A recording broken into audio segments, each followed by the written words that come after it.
Welcome to టీనే news. Welcome to morning news. నేను మీ విష్ణు. మొత్తానికి మార్నింగ్ న్యూస్ను ఆదరిస్తున్న ప్రతి ఒక్క ప్రేక్షకునికి ప్రత్యేక కృతజ్ఞతలు. అలాగే ఈరోజు సంక్రాంతి పండుగ. సో ప్రతి ఒక్కరికి సంక్రాంతి శుభాకాంక్షలు. సో సంక్రాంతి సూర్యుడు మకరంలోకి సంచరిస్తున్న వేళ మొత్తానికి సంక్రమిస్తున్నట్టుగా వస్తున్నందుకు సో మకర సంక్రాంతిగా పేరు పొందింది.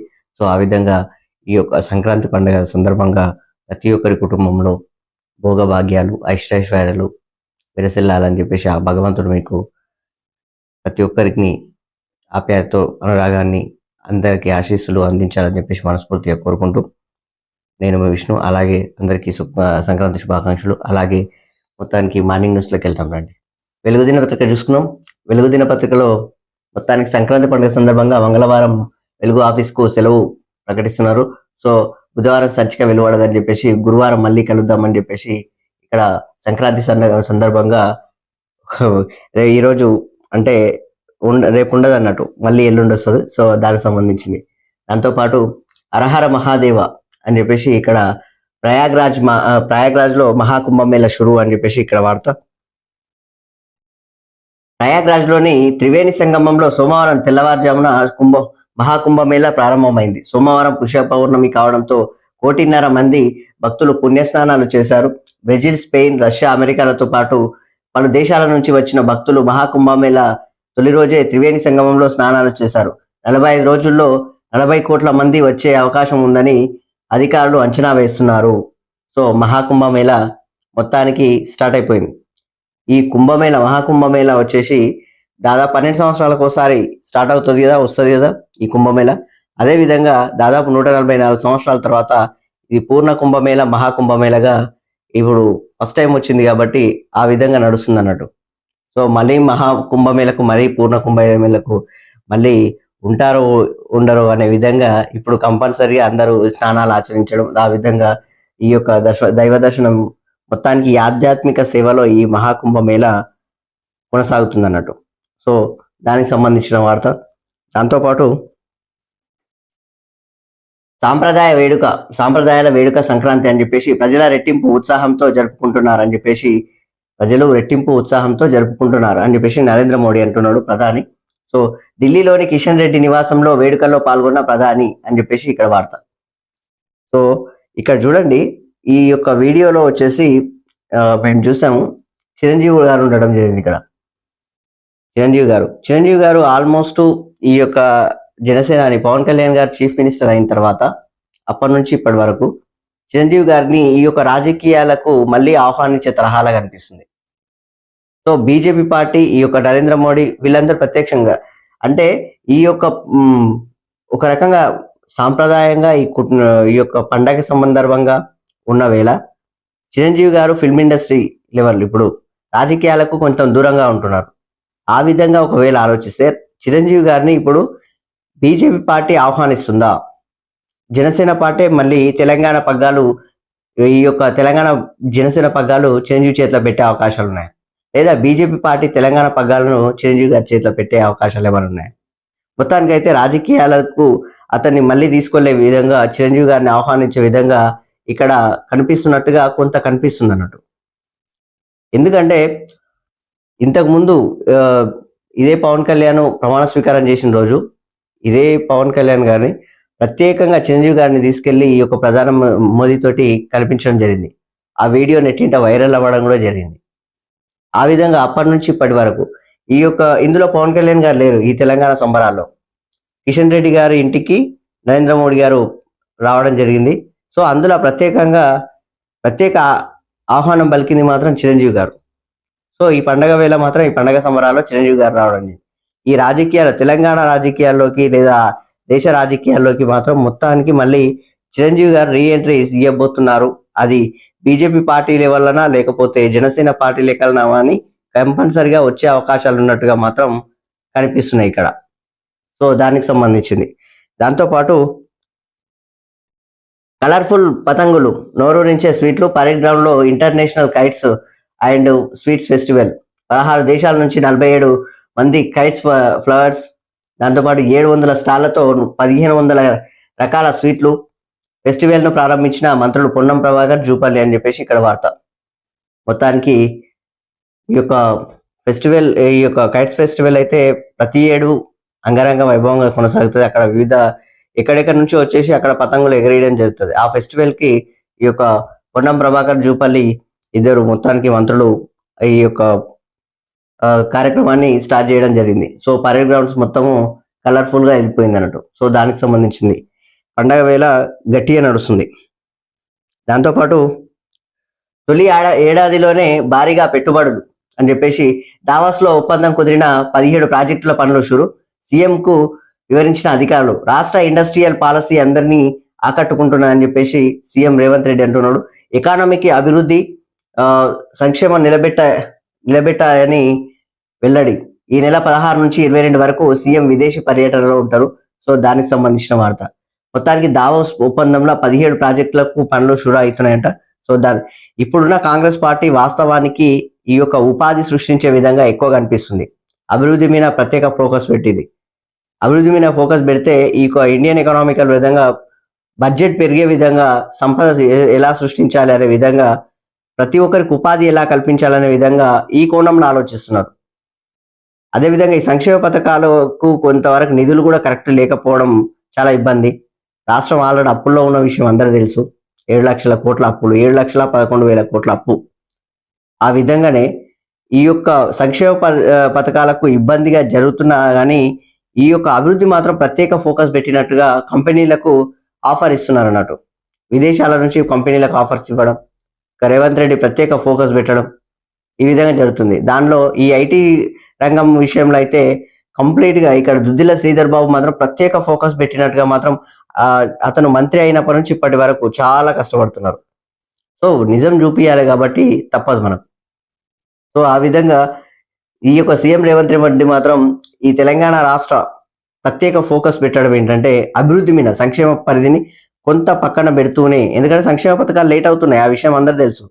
అదే విధంగా అభివృద్ధి మీద మాత్రం ప్రత్యేకంగా ఫోకస్ పెడుతున్నట్టు. సో దానికి సంబంధించింది తొలి ఏడాదిలోనే భారీగా పెట్టుబడులు అన్నట్టు. సో దానికి సంబంధించిన వార్త. దాంతోపాటు ఇక్కడ నిజామాబాద్ లో పసుపు బోర్డు నేడు వర్చువల్ గా ప్రారంభించిన గోయల్ అరవింద్ అని చెప్పేసి ఇక్కడ వార్త. బోర్డు చైర్మన్ గా పల్లె గంగారెడ్డి ఉత్తర్వులు జారీ చేసిన కేంద్ర వాణిజ్య శాఖ అని చెప్పేసి ఇక్కడ వార్త.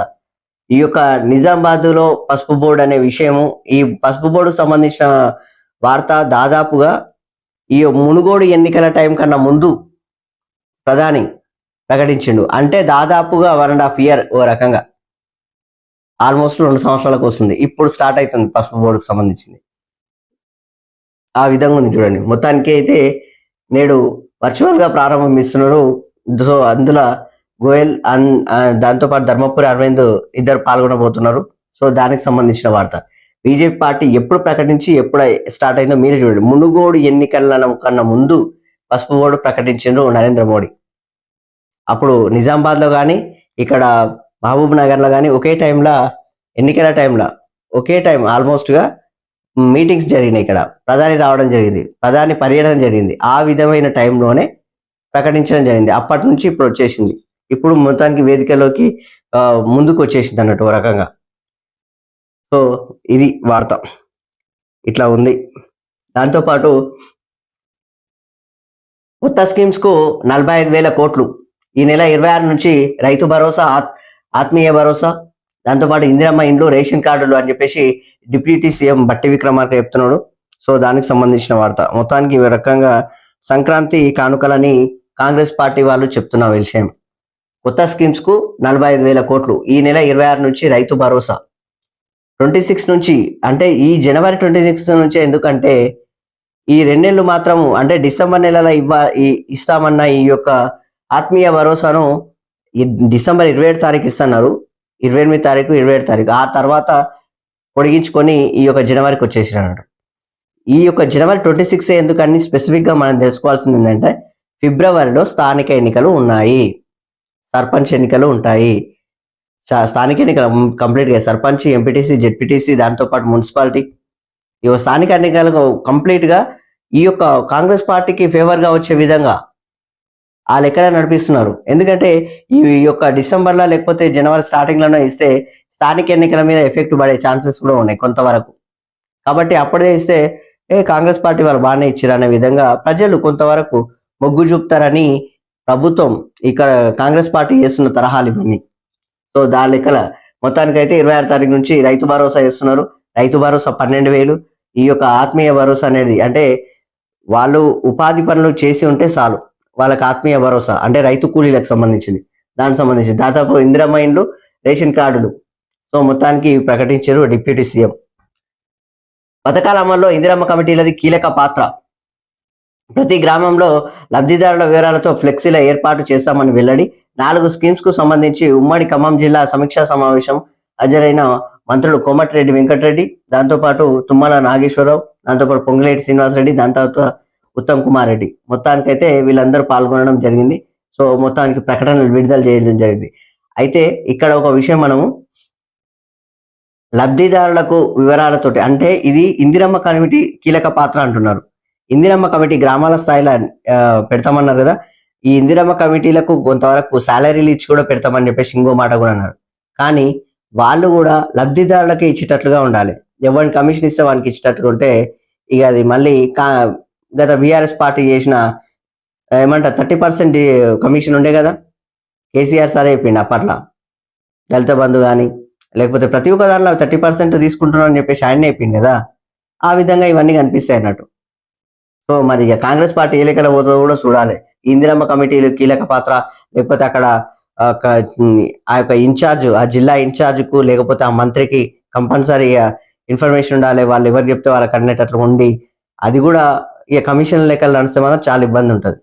పేదల పక్షాన నిలబడతా అని చెప్పేసి ప్రజాపాలన అన్నట్టుగా కాంగ్రెస్ పార్టీ ఏ విధంగా వెళ్తుందో అదే విధంగా మాత్రం కంపల్సరీగా లబ్ధిదారులకే ఈ యొక్క పథకాలు మాత్రం అందేటట్టుగా చూస్తేనే ఈ యొక్క ప్రభుత్వం కరెక్ట్ నడిచినట్టు. లేకపోతే ఇక మళ్ళీ గత ప్రభుత్వం లాగా గడ్డి కలిసి లెక్కలు అవుతుంది. ప్రజలు ఎవరిని ఎట్లా చూస్తారో తెలుసు కదా ఆల్రెడీ. అసలే తెలంగాణ ప్రజలు కొంచెం జాగ్రత్తగా ప్రభుత్వం డీల్ చేస్తేనే బాగుంటుంది. సో దాంతోపాటు ఎందుకు చెప్తున్నా ఈ మాట ప్రతిసారి అంటే స్పెసిఫిక్ గా నేను ప్రతిసారి క్లియర్ చేస్తున్నాను. ఎందుకంటే నిన్న ఆల్రెడీ ఇదే సీఎం రేవంత్ రెడ్డి కలెక్టర్లకు కొంచెం కరెక్ట్ పనిచేస్తలేరు. కలెక్టర్లు ఖచ్చితంగా మీరు వెళ్తుండాలి, మీ మీద కీలక బాధ్యతలు ఉన్నాయి, మీ యొక్క పాలన పట్లనే మీరు పాలనలో చాలా కీలక పాత్ర, దాంతో పాటు మీరు కరెక్ట్ పనిచేస్తే కంప్లీట్ గా ఈ యొక్క సీఎం రేవంత్ రెడ్డి ఈ యొక్క ప్రభుత్వ పాలన మీద ప్రజలకు కొంతవరకు నమ్మకం ఏర్పడతాదని చెప్పేసి చెప్పిండు. మీరు ఈ యొక్క పాలనా విధానం మీ డ్యూటీ విధానం కూడా మార్చుకోవాలని చెప్పేసి స్పెసిఫిక్ గా చెప్పిండు. ప్రజల్లోకి వెళ్ళాలని కూడా చెప్పిండు. కొంతమంది అందరికి తెలుసు అధికారులు ప్రజాప్రతినిధులు అందరూ ప్రజల్లోకి వెళ్ళాలి. ఎందుకంటే శాలరీలు తీసుకుంటున్నారు కదా. ఆ శాలరీలు ఏంటికి తీసుకునేది? అందరికి శాలరీలు ఇస్తున్నాం కాబట్టి ప్రజల కోసం పనిచేయాలి. ప్రజా సంక్షేమ పరిధిలో పనిచేస్తేనే మీకంటూ శాలరీలకి ఇస్తే అదో పద్ధతి అంటారు. ఇక ప్రజల సొమ్ములు దీనికుంటా ఏమంటారు కమిషన్ లెక్క నడిస్తే ఇక ఆ లెక్కలు వేరే ఉంటాయి. కాబట్టి మళ్ళీ ప్రత్యేకంగా మేము సూచన కూడా వేయడం జరిగింది. సో దానికి సంబంధించిన వార్త. దాంతోపాటు ఇందిరమ్మ ఆత్మీయ భరోసా ఏడాదికి 2 విడతల్లో అని చెప్పేసి భూమి లేని కూలీల కుటుంబాలకు వర్తింపు. 2023-24లో కనీసం 20 రోజులు ఉపాధి పని చేసి ఉండాలి. ఉపాధి హామీ పని ఉండే కదా. సో కనీసం 20 రోజులన్నా చేసి ఉండాలంట. నోడల్ ఆఫీసర్ జిల్లా గ్రామీణ అభివృద్ధి అధికారి అని చెప్పేసి అంటున్నాడు. నోడల్ ఆఫీసర్ గా జిల్లా గ్రామీణ అభివృద్ధి అధికారిని నియమిస్తున్నారు. సో దాంతో పాటు కలెక్టర్ పర్యవేక్షణలో 26 నుంచి అమలు, మార్గదర్శకాలు జారీ. సో మొత్తానికి మార్గదర్శకాలు అయితే జారీ చేసారు.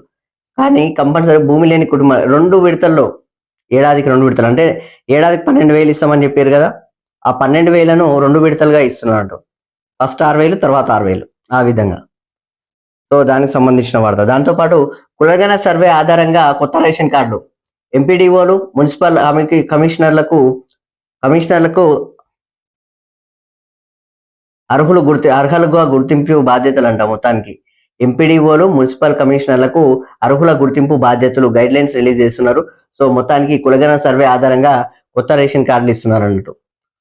సో దానికి సంబంధించిన వార్త. దాంతోపాటు పాడి Kaushik Reddy arrest. Hyderabad Jubilee hills లో అదుపులోకి తీసుకున్న కరీంనగర్ పోలీసులు. ఎమ్మెల్యే సంజయ్ పై దాడి ఘటనలో చర్యలు. కౌశిక్ రెడ్డిపై అసెంబ్లీ స్పీకర్ ప్రసాద్ కు సంజయ్ ఫిర్యాదు చేస్తున్నాడు. సో దానికి సంబంధించిన వార్త. రిపోర్ట్ తెప్పించుకొని చర్యలు తీసుకుంటున్నాం అని గడ్డం ప్రసాద్ హామీ ఇస్తున్నాడు. సో దానికి సంబంధించిన వార్త. మొత్తానికైతే కౌశిక్ రెడ్డి ఇక్కడ బీఆర్ఎస్ పార్టీలో ఒక రకంగా కేసీఆర్ అంటే బయటకు వస్తలేడు, ఆ విషయం అందరూ తెలుసు. కేటీఆర్ తర్వాత కవిత, హరీష్ రావు, ఈ ముగ్గురు తర్వాత నేనే అన్నట్టుగా ప్రవర్తించిన విధానం కనిపిస్తుంది ఇక్కడ కౌశిక్ రెడ్డిది. అన్నింటికి ఈ మధ్యలో కేసులు ఎక్కువైతున్నాయి. ఎన్ని కేసులు అయితే అంత మంచిది అనుకో, పబ్లిసిటీ కోసం చేస్తున్న తరహాగా కనిపిస్తుంది ఎక్కువ వరకు. సో ఆయన సాటి ఎమ్మెల్యే పట్ల గౌరవం కూడా చూపించే విధంగా కూడా లేదు ఇక్కడ. మొత్తానికి ర్యాష్ గా మాట్లాడడం. ఈ ఉమ్మడి కరీంనగర్ జిల్లాకు సంబంధించిన ఈ యొక్క మీటింగ్ ఉన్నది, ఆ మీటింగ్ లో అంత ర్యాష్ గా మాట్లాడడం, ఆ వీడియోలు చూడండి, పూర్త దాడి చేయడానికే వెళ్తున్నాడు. సో అతను ఆ విధంగా మొత్తానికైతే అతని మీద కేసు చేయడం జరిగింది. ఎమ్మెల్యే పిఏ ఈ యొక్క సంజయ్ కుమార్ యొక్క పిఏనే కేసు పెట్టిండు. 3 కేసులు రిజిస్టర్ అయినాయి, ఎఫ్ఐఆర్ అయింది. సో ఈ యొక్క కౌశిక్ రెడ్డిని అరెస్ట్ కూడా చేయడం జరిగింది. సో దానికి సంబంధించిన వార్త చూడండి. ఇక్కడ హుజరాబాద్ బీఆర్ఎస్ ఎమ్మెల్యే పాడి కౌశిక్ రెడ్డిని కరీంనగర్ 1 టౌన్ పోలీసులు సోమవారం సాయంత్రం అరెస్ట్ చేశారు. హైదరాబాద్ లోని జూబ్లీ హిల్స్ రోడ్ నెంబర్ 36 లోని ఓ టీవీ ఛానల్ డిబేట్ లో పాల్గొని వస్తుండగా హైదరాబాద్ లో law and order task force పోలీసుల సహకారంతో అదుపులోకి తీసుకొని కరీంనగర్ కు తరలించారు. ఆదివారం కరీంనగర్ కలెక్టరేట్ లో జరిగిన జిల్లా సమీక్షా సమావేశంలో జగిత్యాల ఎమ్మెల్యే సంజయ్ ప్రసంగాన్ని కౌశిక్ రెడ్డి అడ్డుకున్నారని చెప్పేసి మీద 6 పేపర్లు ఉంది.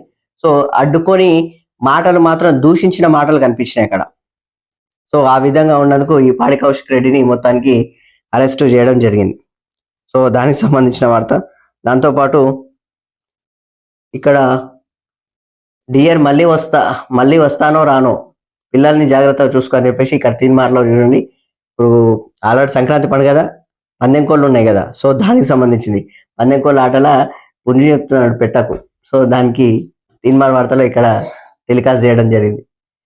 సో ప్రింట్ చేయడం జరిగింది. సో ఇది మొత్తానికి వెలుగు దినపత్రిక ఈ విధంగా ఉంది. శనార్థి తెలంగాణ పత్రిక కూడా చూద్దాం. సో శనార్థి తెలంగాణ పత్రికలో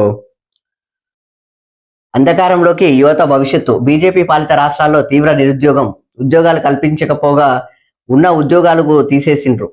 కాంగ్రెస్ అగ్రనేత ప్రియాంక గాంధీ ఛత్తీస్గఢ్ లో బాలికల నిరసన వీడియోను రిలీజ్ చేసింది. సో షేర్ చేసింది అన్నట్టు.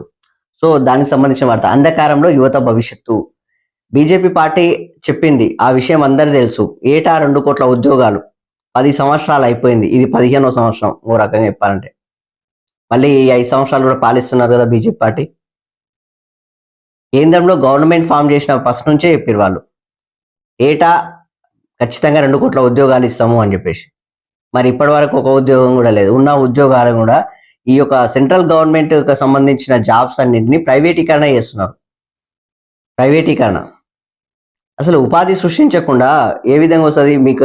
ఆల్రెడీ గత నెల వచ్చిన పేపర్లు, గత నెల చూసిన పేపర్స్ అన్నిట్లో న్యూస్లు ఒకటే ఉన్నాయి. కటిక పేదరికంలో భారతదేశం, దానికి సంబంధించింది ఆల్రెడీ లండన్కి సంబంధించిన వాళ్ళు ఆల్రెడీ సర్వే చేసి మరి చెప్పిండు వరల్డ్ వైజ్ గా. ఆ విషయం మనం చూసినాము. ఆర్బీఐ కూడా చెప్పింది 81 రూపాయి 82 రూపాయల కన్నా తక్కువ సంపాదించేటోళ్ళ విషయంలో చాలా మంది ఉన్నారు. కటిక పేదరికంలో ఇబ్బందుల్లో ఉన్న వాళ్ళు ఇండియాలో ఎక్కువ ఉన్నారని చెప్పేసి కూడా చూసారు. ఉపాధి సృష్టిస్తే ఇవన్నీ ఉండవు కదా. మరి యువతకు ఉపాధి లేదు ఇక్కడ. మన యువత ఇతర దేశాలకు వెళ్ళి పనిచేసుకోవాల్సిన పరిస్థితి వస్తుంది. చాలా మంది ఇతర దేశాలకు వెళ్ళి అక్కడ ఇబ్బందులు పడుతున్నారు. ఆ విషయం అందరూ తెలుసు. మరి ఇక్కడ ఉపాధి సృష్టిస్తే ఏమవుతుంది? దీని మీద మాత్రం కేంద్ర ప్రభుత్వం ఇప్పటి వరకు ప్రత్యేక ఫోకస్ పెట్టదు, చేయదు. పేదల పక్షాన మాత్రం అస్సలు ఉండదు. రైతుల పక్షాన ఉండదు బీజేపీ పార్టీ, కేంద్ర సర్కార్. ఇదే పంజాబ్ రైతులు ఎన్నిసార్లు కొట్లాడబట్టి వాళ్ళని పట్టించుకోవట్లేరు. ఇప్పటికీ రోడ్ల మీదనే ఉన్నారు, ఇంకా నిరసనలు వ్యక్తం చేస్తూనే ఉన్నారు. కేంద్రాన్ని ముట్టడించడానికి పోతే దాడులు చేస్తారు. ఏంటిది? రైతులను పట్టించుకోకపోయి, మరి ఇక్కడ యువతను పట్టించుకోకపోయి, మరి ఏ విధంగా ఉంటుంది ఈ పార్టీ పరిపాలన? ఒకసారి ప్రత్యేక ఫోకస్ పెట్టి దాని మీద చూస్తే సరిపోతుంది. విదేశాల్లో తిరగడం కాదు, మన ఇండియాని మనం అభివృద్ధి చేసుకోవాలి. ఆ విధంగా ఫోకస్ పెడితే బాగుంటుంది. సో కేంద్ర సర్కార్ ఈ విధంగా చేయడం మాత్రం కరెక్ట్ కాదు. చెప్పిన విధంగానే ఆల్రెడీ ఈ యొక్క నోట్ల మార్పిడి విషయంలో కూడా దాదాపుగా ఒక ఎంత నష్టం వచ్చిందో అందరికీ తెలుసు. దానివల్ల నయాపైస ఉపయోగం లేదు. దాంతోపాటు ప్రతి ఒక్క జీరో అకౌంట్లు ఓపెన్ చేయించారు. ప్రతి ఒక్క మనిషికి జీరో అకౌంట్లు ఓపెన్ చేయించి 15 లక్షలు వేస్తామన్నారు. మరి ఇంతవరకు ఒక రూపాయి లేదు. మరి ఏ ఓపెన్ చేయించేం లాభం? ఉపాధి సృష్టించేది ఏ విధంగా తెలిస్తే ఇండియన్ ఎకనామికల్గా ఎట్లా బడ్జెట్ పెరుగుతుంది, ఎట్లా రాబడి వస్తుంది, ఇది కదా మెయిన్ ఇష్యూ. మరి ఉన్న ఉద్యోగాలు కూడా ప్రైవేటీకరణ ఎందుకు చేస్తున్నారు? మరి ఈ ఎంతసేపు కార్పొరేట్ లెవెల్లోనే చూడడం కాదు కదా, మరి పేదల పక్షాన కూడా ఉండాలి కదా, పేదలను చూడాలి కదా. మరి దీనికి రాష్ట్ర సర్కార్ కూడా, మన తెలంగాణలో రాష్ట్ర సర్కార్ కూడా దాదాపు 40 లక్షల మంది నిరుద్యోగులు కొట్లాడితే, టీఎస్పీఎస్సీ పేపర్ లీక్ విషయంలో కొట్లాడినప్పుడు అడ్డుకున్నారా ఎవరన్నా? పేపర్ లీక్ల విషయంలో ఇదే బండి సంజయ్ సార్ని, సొంత పార్టీ నేతను బండి సంజయ్ సార్ని, అప్పుడు కాంగ్రెస్ పార్టీ అధ్యక్షునిగా ఆయన, తెలంగాణ అధ్యక్షునిగా ఆయన చీఫ్గా నడుస్తుండే. బట్ ఆయనను కూడా పదవిలోంచి కూడా తీసేసారు, పార్టీ లేక పరిపాలన. ఆ విధంగానే ఎందుకు ఈ యొక్క కాంగ్రెస్ పార్టీ గెలవడానికి అదే కదా కీలక పార్పు. ఆ విధంగానే జరిగింది కదా. మరి అప్పుడు ఉన్నప్పుడు ఇదే విధంగా మరి ఇప్పుడు కూడా ఉద్యోగాలు ఇక్కడ ఈ యొక్క కాంగ్రెస్ పార్టీ తెలంగాణ సర్కార్ ఏర్పడ్డ తర్వాత, Telangana Congress party government form చేసిన తర్వాత మరి ఇంతవరకు ఉద్యోగాలు ఇన్నిగానం ఇస్తుంటే మరి కేంద్రంలో మీరెందుకు ఇవ్వట్లేదు? అది కూడా ఒకసారి చూడాలిగా. ఇది 15వ సంవత్సరం కదా. మరి ఇండ్లు ఇస్తున్నాం మేము, కోటి ఇండ్లు కట్టినాం అని చెప్పేసి ఆయన ప్రధాని మోడీ చెప్తాడు. మరి ఎక్కడ కట్టినా కూడా అవి కూడా చూపిస్తే బాగుంటుంది. ఏ గ్రామంలో ఉంది, ఏ గ్రామంలో ఉన్న ఇండ్లు? మొన్న ఇదే డీకేఆర్ మహబూబ్ నగర్ సంబంధించిన ఎంపీ మాట్లాడింది, మీరు ఇందిరమ్మ పేర్లు ఎట్లా పెట్టుకుంటారు అంటే నిధులు కూడా అట్లా తీసుకురావాలి, మీరు నిధుల మీద కూడా ప్రత్యేక ఫోకస్ పెట్టాలి. లాస్ట్ టైం ఇదే సర్పంచ్లకు వచ్చిన నిధులను బీఆర్ఎస్ పార్టీ దీన్ని ఈ డిజిటల్ కీల ద్వారా తినే టైంలో సర్పంచ్లకు వచ్చిన నిధులు కూడా రాకుండా చేసిన టైంలో వీళ్ళు ఎవ్వరు మాట్లాడలే. బీఆర్ఎస్ నేతలు, బీజేపీ నేతలు బీఆర్ఎస్ కి ఫేవర్ గా పనిచేసినట్టే అనిపించింది. ఇప్పుడు అదే సర్పంచ్ల బిల్లులను ఇవ్వాలని చెప్పేసి కూడా బరాబర్గా కూర్చొని లొలి చేస్తారు మళ్ళా. మరి అప్పుడేం చేసిరో అది కూడా చెప్పింటే కూడా బాగుంటుండే అన్నాడు కదా ఆల్రెడీ. అదే బీజేపీ పార్టీకి సంబంధించిన ఇదే ఎంపీ రఘునందన్ సార్ అనలేదా, చేయనికే ఇట్లా నిరసన చేయనికే సిగ్గుండాలా అని చెప్పేసి. అట్లా ఉంటది అన్నట్టు. మొత్తానికి ఈ ఉద్యోగాలను అయితే సంకనాగిచ్చిండు యువతను మొత్తం. ఇదే వార్తతో పాటు మరో వార్త మనం చూసినాము ఈ యొక్క 2-3 రోజుల కిందనే. ప్రతి ఒక్క 5 మంది యువతలల్లా 4 యువతలల్లా 2 మాత్రము ఇదే పరిస్థితుల డ్రగ్స్ కు లోన్ అవుతున్నారు, లేదా ఈ యొక్క సైబర్ నేరగాళ్ళగా చిత్రీకరించబడుతున్నారు. వాళ్ళ అట్లా ఇబ్బందులు పడుతున్నారు. పైసలు సృష్టించడానికి, పైసలు సంపాదించడానికి వేరే ఆప్షన్ ఎంచుకోవాల్సిన పరిస్థితులు ఏర్పడుతున్నాయి వాళ్ళకు. కాబట్టి వీటి మీద నిరుద్యోగం వల్లనే కదా, ఉద్యోగాలు లేకనే కదా. మొత్తానికి ఇక్కడ ఛత్తీస్గఢ్ లో బాలికలు నిరసన చేశారు కదా, ఆ వీడియో షేర్ చేసి గట్టిగానే అరుచుకుంటుంది ప్రియాంక గాంధీ. సో ఇప్పుడైనా ఈ యొక్క కేంద్ర సర్కార్ ఈ యొక్క యువత మీద, దేశం మీద ప్రత్యేక ఫోకస్ పెడితే బాగుంటది. విదేశాల మీద కాదు చూడపియాల్సింది, సొంత దేశం మీద. అది కదా చేయాల్సింది. ఇంట్లో గెలవలేరు కానీ బయటకు పోయి గెలుస్తారు. ఇంట్లో గెలిచి రచ్చ గెలవాలంటారు కదా, ఆ విధంగానే ఫస్ట్ ఇంట్లో ముందు మన దేశంలో యువత ఇబ్బంది పడుతుంది. వరల్డ్ వైజ్ గా యువత ఎక్కువగా ఉన్న దేశం భారతదేశమే. ఆ విషయం అందరు తెలుసు. మరి ఏమైంది, ఎందుకు చేయలేకపోతున్నారు? ఆ యువతను కూడా ఇబ్బంది పెట్టే తరహాలా కనిపిస్తుంది ఇప్పుడు. సో దానికి సంబంధించిన వార్త. దాంతోపాటు తెలంగాణ స్కీమ్లు ఎక్కడా లేవు అని చెప్పేసి, ధాన్యం బోనస్, రైతు రుణం, చారిత్రాత్మక పథకాలు అని చెప్పేసి ఈ యొక్క బట్టి విక్రమార్క చెప్తున్నాడు. రైతు భరోసాకు 19,000 కోట్లు, దాంతోపాటు ఆత్మీయ భరోసాకు 2,000 కోట్లు, సెంటు భూమిని కూడా లేని వాళ్లకు ఆత్మీయ భరోసా డిప్యూటీ సీఎం బట్టి విక్రమార్క వెల్లడించిండు. సో దానికి సంబంధించిన వార్త. ఒక రకంగా చెప్పాలంటే ఈ యొక్క ఇంతకు ముందు చాలా మంది, కొంతమంది అన్నారు అన్నట్టు, చాలా మంది ఏంటి బాగానే బీఆర్ఎస్ పార్టీ మాత్రం దాని మీద ఇట్లా బురద జల్లే లెక్కలు చేస్తుంటది. ఎట్లా అంటే రుణమాఫీ చేసిన విషయం మర్చిపోయేట్టుగా మొత్తం రైతు భరోసా వేయలేదు, రైతు బంధు వేయలేదు అని చెప్పేసి అంటారు.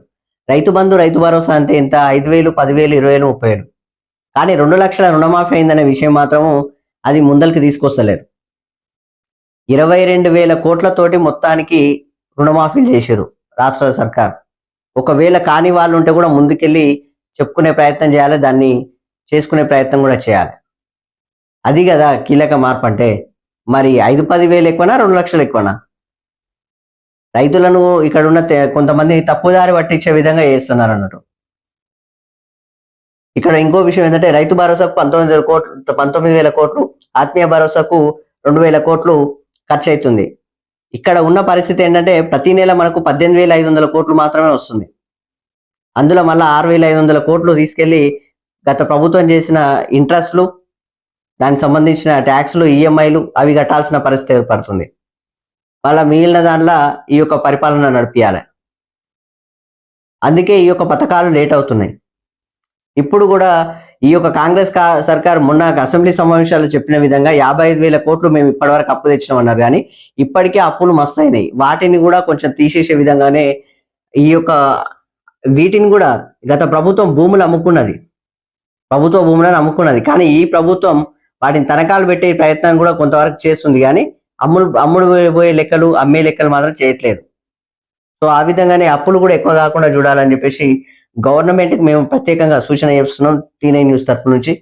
సో వాటి మీద ఎందుకంటే అప్పులు ఎక్కువైపోతే మన మీద భారం ఎక్కువైపోతుంది. ఇప్పుడే ప్రతి కుటుంబం మీద దాదాపు 7 లక్షల అప్పు ఉంది. ప్రతి ఒక్క మనిషి మీద 1,70,000 అప్పు ఉంది. ఈ విషయం అందరు తెలుసుకోవాలి. కాబట్టి ఖచ్చితంగా ఈ యొక్క అప్పులు మళ్ళీ ఇంకా ఎక్కువ కాకుండా చూడాలని చెప్పేసి గవర్నమెంట్కి సూచన చేయడం T9 న్యూస్ చేస్తుంది. సో దాంతోపాటు 21 లక్షల కోట్ల నష్టం అని చెప్పేసి ఇక్కడ వార్త. ఇది మొత్తానికి అగ్ని ప్రమాదం జరిగింది. అమెరికా కాలిఫోర్నియాలోని లాస్ ఏంజల్స్ కార్చిచ్చు బీభత్సం సృష్టిస్తోంది. కొన్ని చిన్న మంటలను అదుపులోకి తెచ్చిన పాలిడేసెట్స్ ఎటోన్ ప్రాంతాల్లో గాలులు 80 నుంచి 113 కిలోమీటర్ల వేగంతో 80 నుంచి 113 కిలోమీటర్ల వేగంతో వీస్తుండడంతో మంటలను అగ్నిమాపక సిబ్బంది పూర్తి స్థాయిలో అదుపు చేయలేకపోతున్నారు. ఎలాగైనా కార్చిచ్చును అదుపులోకి తెచ్చేందుకు అగ్నిమాపక సిబ్బంది తీవ్రంగా ప్రయత్నిస్తున్నారు. కొన్ని రసాయనాల కలిపి ఫోస్చెక్ అనే విమానాన్ని దాదాపు 9 విమానాలు, ఫోస్చెక్ అనే విమానాన్ని దాదాపు 9 విమానాలు అసొంటివి 20 హెలికాప్టర్ల సాయంతో మంటలను వ్యాప్తి చెందుతున్న ప్రాంతాల్లో వెదజిల్లుతున్నాయి. గులాబీ రంగులో ఉన్న ఆ పదార్థం అక్కడి నిర్మాణాలు, మొక్కలపై పడి అగ్నికీలల వ్యాప్తిని నెమ్మదిగా అధికారులు నెమ్మదిస్తుందని చెప్పేసి చెప్తున్నారు మనకు అధికారులు. చూడండి, మొత్తానికి విజువల్ చూడొచ్చు, మొత్తం అంటుకపోతున్నది. 21 లక్షల కోట్ల నష్టం మొత్తానికి. సో ఇది వార్త. మొత్తానికి అమెరికా కాలిఫోర్నియాకి సంబంధించింది. ఈ నష్టాన్ని పెద్దగా చూపియరు బయట. ఎంతసేపు యొక్క ట్రంప్ గెలిచిండు, ఇప్పుడు ట్రంప్ ఆల్రెడీ ప్రమాణ స్వీకారం కూడా ఉంది కదా, ఆ విధంగానే అవి హైలైట్ గా చూపిస్తారు, వీటిని కొంచెం హైలైట్ గా చూపించారు. అదే మళ్ళా ప్రపంచంలోనే అగ్రరాజ్యం అది. ఆ విధంగానే ఇక్కడ పాపం 21 లక్షల కోట్ల నష్టం జరిగిందంట. సో చెప్పడమే ఈ విధంగా ఉంది, అధికారికంగా ఎంత ఉంటుందో కూడా తెలుసుకోవాలి, చూడాలి మళ్ళీ. సో దానికి సంబంధించిన వార్త. దాంతోపాటు కిషన్ రెడ్డి ఇంటికి ప్రధాని మోదీ, తెలుగు రాష్ట్రాల్లో ఘనంగా సంక్రాంతి వేడుకలు, కేంద్ర మంత్రి ఇంట్లో అంబరానంటిన సంబరాలు, హాజరైన మోడీ, లోక్సభ స్పీకర్, దాంతోపాటు బీజేపీ నేతలు. మోడీకి కిషన్ రెడ్డి, చిరంజీవి స్వాగతం అని చెప్పేసి ఇక్కడ వార్త. దాంతోపాటు మహాకుంభమేళ షురు అని చెప్పేసి భక్తులతో కిక్కిరిసిన ప్రయాగ్రాజ్, తొలి రోజే 1 కోటి మంది పుణ్యస్నానాలు, భక్తజన సంద్రంగా త్రివేణి సంగమం, వీధుల్లో అఘోరాలో నృత్యాలు, 10,000 ఎకరాల్లో కుంభమేళా ఏర్పాట్లు, భద్రతకు అత్యాధునిక టెక్నాలజీ, కుంభమేళాకు 2017లోనే యునెస్కో గుర్తింపు, యూపీ సర్కార్కు 2 లక్షల కోట్ల ఆమ్దాని అని చెప్పేసి ఇక్కడ వార్త. ఇక్కడ ఎంత ఖర్చు పెడుతున్నారో దాంతో పాటుగా ఈ యొక్క 41 రోజులు 45 రోజులు నడుస్తుంది కదా, వీటిలో దాదాపు ఈ యొక్క యూపీ సర్కార్కు, ఉత్తరప్రదేశ్ గవర్నమెంట్ కి 2 లక్షల కోట్ల బడ్జెట్ వస్తుంది. సో దానికి సంబంధించిన వార్త. సో ప్రమాదాలు కూడా జరగకుండా చూడాలి. ఆల్రెడీ కొంచెం వాటి మీద ప్రత్యేక ఫోకస్ పెట్టినట్టుగా కూడా సర్కార్ సంబంధించి చెప్తున్నారు, చూడాలి మరిగా. మొత్తానికి సక్సెస్ఫుల్ గా ఎటువంటి ప్రమాదాలు జరగకుండా, ఎటువంటి ఇబ్బంది జరగకుండా వెళ్ళాలని చెప్పేసి మనం కూడా కోరుకోవాలన్నట్టు. సో మొత్తానికైతే దాదాపు 40 కోట్ల మంది, 40 నుంచి 45 కోట్ల మంది వరకు ఈ యొక్క కుంభమేళాలో పాల్గొంటారని చెప్పేసి, అంటే దాదాపుగా భారతదేశ జనాభా మొత్తం దాదాపు 140 కోట్ల మంది జనాభాలో 40 కోట్ల మందికి ఉంటారు. సో దానికి సంబంధించింది. దాంతోపాటు పెట్టుబడులకు గమ్యస్థానం ఆకర్షణీయంగా తెలంగాణ పారిశ్రామిక విధానం అని చెప్పేసి ఇక్కడ వార్త. ఏడాది పాలనలో బలమైన ఆర్థిక వ్యవస్థగా రాష్ట్రం. తెలంగాణ దేశం దృష్టిని ఆకర్షిస్తోంది. తెలంగాణ దేశం దృష్టిని మొత్తానికి ఇట్లా ప్రత్యేకంగా ఆకర్షిస్తుంది అన్నట్టు. ఆ విధంగా చెప్తున్నారు. పరిశ్రమల శాఖపై సమీక్షలో సీఎం రేవంత్ రెడ్డి 16 నుంచి 22 వరకు సీఎం రేవంత్ రెడ్డి విదేశీ పర్యటనలు చేస్తున్నారు. దాంతోపాటు దావోస్ లో వరల్డ్ ఎకనామిక్ ఫోరం వార్షిక సదస్సులో హాజరు కానున్న సీఎం అని చెప్పేసి ఇక్కడ వార్త. సీఎం అయిన తర్వాత ఫస్ట్ టైం వెళ్ళిండు, తర్వాత ఇప్పుడు సెకండ్ టైం వెళ్తున్నాడు దావోస్ కి. అంటే ఆ యొక్క కంపెనీలను తీసుకురావడానికి, పెట్టుబడులను తీసుకురావడానికి మన దేశంలో, మన రాష్ట్రం మీద మాత్రం ప్రత్యేక ఫోకస్ పెడుతున్నాడు రేవంత్ రెడ్డి. సో దానికి సంబంధించిన వార్త. దాంతోపాటు కౌశిక్ రెడ్డి అరెస్ట్. హైదరాబాద్ లో అరెస్ట్ చేసిన పోలీసులు రౌడీ షీట్ ఓపెన్ చేస్తామని ప్రచారం. ఓపెన్ చేస్తారని ప్రచారం. కౌశిక్ రెడ్డిపై సంజయ్ కుమార్ పిఏ ఫిర్యాదు. కరీంనగర్ వన్ టౌన్ పిఎస్ లో 3 కేసులు నమోదు. మరోవైపు స్పీకర్ కు ఎమ్మెల్యే సంజయ్ కుమార్ ఫిర్యాదు అని చెప్పేసి ఇక్కడ వార్త. దాంతోపాటు బ్రాహ్మణులకు బంపర్ ఆఫర్. 4 కంటే 1,00,000 నజరానా. కళ్యాణ్ బోర్డు అధ్యక్షుడు రాజోరియా ప్రకటించిండు. సో దానికి సంబంధించిన వార్త. మొత్తానికి ఇప్పుడు దేశ జనాభాలో యువత ఇబ్బంది పడుతుంది. ఇప్పుడు కొంతమంది 30 సంవత్సరాల లోపే, 40 సంవత్సరాల లోపే కొంత ఇబ్బంది పడుతున్నారు. కాబట్టి రకరకాల వ్యాధులు, ఆ విధంగానే ఇక అనివార్య కారణాల వల్ల కొంతవరకు జనాభా తగ్గుతుంది. కాబట్టి ఇప్పుడు కొత్త వాళ్ళను సృష్టించే విధంగా ప్రత్యేక ఫోకస్ పెడుతుంది ఈ యొక్క తెలుగు రాష్ట్రాలు కానీ, భారతదేశం కానీ. దక్షిణ భారతదేశం ఎక్కువ ఫోకస్ పెడుతుంది ఒక రకంగా చెప్పాలంటే. సో అదే విధంగా మొన్న చంద్రబాబు అదే మాట చెప్పిండు. ఆ విధంగానే ఇక్కడ బ్రాహ్మణులు, ఇక పూజారులు ఎక్కువ మందిని కనాలన్నట్టు. మొత్తానికి 4 కంటే 1,00,000 రూపాయలు ఇస్తారంట. సో దానికి సంబంధించిన వార్త. దాంతోపాటు జంగుబాయి జాతరకు సీతక్క అని చెప్పేసి ఇక్కడ వార్త. ఆదివాసి సాంప్రదాయంతో హాజరు, అంటే గొలుసు కడియాలు పెట్టుకొని హాజరైందంట. సో దానికి సంబంధించింది. మొత్తానికి ఆదివాసి బిడ్డ కదా సీతక్క. బీర్లకు బార్లకు ఖర్చు చేస్తుండ్రు అని చెప్పేసి ఇక్కడ వార్త. చూడండి, హెల్మెట్ మాత్రం కొనట్లేదు. బీర్లకు బార్లకు ఖర్చు పెడుతున్నారు కానీ హెల్మెట్ మాత్రం కొనట్లేదు. ప్రతి ఒక్కరూ రోడ్డు భద్రత పాటించాలి. దాంతోపాటు డ్రంక్ అండ్ డ్రైవింగ్ చేయొద్దని చెప్పేసి ధనసరి సీతక్క చెప్తుంది. సో మంత్రి గారు ఆ విధంగా చెప్తున్నారు. ఆదివాసీకి సంబంధించిన ఈ యొక్క కార్యక్రమంలో, ఈ యొక్క జాతర కార్యక్రమంలో పాల్గొన్నారు కదా, అక్కడ చెప్పడం జరిగిందండి. సో దాంతోపాటు బలంగా బీసీ నినాదం గల్లీ నుంచి ఢిల్లీ వరకు వినిపిస్తుందని చెప్పేసి ఇక్కడ వార్త. బీసీలకు భిక్షం వద్దు, రాజ్యాంగ హక్కులు కావాలి, పేద కులాలకు అధికారంతో గౌరవం. మొత్తానికైతే పేద కులాలకు అధికారంతో గౌరవం ఉందని చెప్పేసి బీసీ సంక్షేమ సంఘం జాతీయ అధ్యక్షుడు ఆర్ కృష్ణయ్య చెప్తున్నాడు. ఇక్కడ ఒక చిన్న డౌట్ నాకు ఒకటి ఏంటంటే, ఆర్ కృష్ణయ్య ఇక్కడ బీసీ అంటే కులగణన వేస్తేనే బీసీలకు కంప్లీట్ గా ఎంతమంది ఉన్నారని తెలుస్తుంది, వాళ్ళకు రిజర్వేషన్లు వస్తాయని చెప్పేసి తెలంగాణ రాష్ట్ర ప్రభుత్వం ఆల్రెడీ ఈ యొక్క కులగణన స్టార్ట్ చేసింది. దానికి సంబంధించి మొత్తం కూడా వెళ్ళేసి దాని మీద కమిషన్లు కూడా ఏర్పాటు చేస్తుంది కదా. అదే విధంగా ఈ యొక్క కులగణనకు కంప్లీట్ గా వ్యతిరేకంగా ఉన్న బీజేపీ పార్టీ దగ్గరికి ఆ యొక్క పార్టీ తరపుకి వెళ్ళి, అంటే ఇంతకుముందు వైసీపీలో ఉన్న ఇదే ఆర్ కృష్ణయ్య సార్ ఇప్పుడు బీజేపీ పార్టీ నుంచి రాజ్యసభకు వెళ్తున్నారు. మళ్ళీ అదే పదవి మళ్ళా. మరి బీజేపీ ఫేవర్ గా ఎందుకు వెళ్తున్నారు? బీజేపీ పార్టీ బీసీలకు వ్యతిరేకంగా ఉంది కదా. ఒక రకంగా ప్రధాని కూడా ఓబీసీ బిడ్డ కదా. మరి బీసీ బిడ్డ అని చెప్పుకునే అదే ప్రధాని మరి ఈ యొక్క కులగణన చేయడానికి నిరాకరిస్తున్నారు. ఆ విషయం అందరూ తెలుసు. ఆ దేశవ్యాప్తంగా కంప్లీట్ గా మన దేశంలో మాత్రమే, మన రాష్ట్రంలో మాత్రమే ఈ యొక్క కులగణన నడిచింది. కులగణన ఆల్రెడీ సక్సెస్ఫుల్ అయిపోయింది కూడా. అదే విధంగా ఈ యొక్క ఆర్ కృష్ణయ్య జాతీయ సంక్షేమ అధ్యక్షుడు బీసీలకు, కానీ బీజేపీకి ఎందుకు వెళ్ళారో ఒక క్వశ్చన్ నాకు తడుతుందన్నాడు. సో దీని మీద క్లారిటీ కూడా ఉంటే బాగుంటది. ఎందుకంటే బీజేపీ పార్టీ బీసీ కులగణకు వ్యతిరేకంగా ఉంది. ఎందుకంటే బీసీలు ఆల్మోస్ట్ 50% వరకు ఉన్నారని చెప్పేసి క్లారిటీ ఇప్పటికే వచ్చేసింది. మరి వాళ్ళకి రిజర్వేషన్లు రావాలంటే ఈ యొక్క తెలంగాణ కాంగ్రెస్ పార్టీ లేకపోతే ఓబీసీలను గురించి పట్టుకున్న రాహుల్ గాంధీ ఓబీసీలను పట్టుకున్నందుకే ఈ యొక్క ప్రధాని నరేంద్ర మోడీ బీజేపీ పార్టీ నుంచి ఆయన ఈ యొక్క దళితులను పట్టుకున్నాడు. దళితులను కూడా విభజించి పాలించే లెక్కల ఏబిసిడి వర్గీకరణ మొదలుపెట్టిండ్రు. ఆ విధంగా ఇంతకుముందు దళితులు అంటే ఎవరికైనా కొంచెం భయం కూడా ఉంటుండే ఓ రకంగా. ఏమనంటే ఎస్సీ ఎస్టీ కేసు పెడతారా బాబు అని.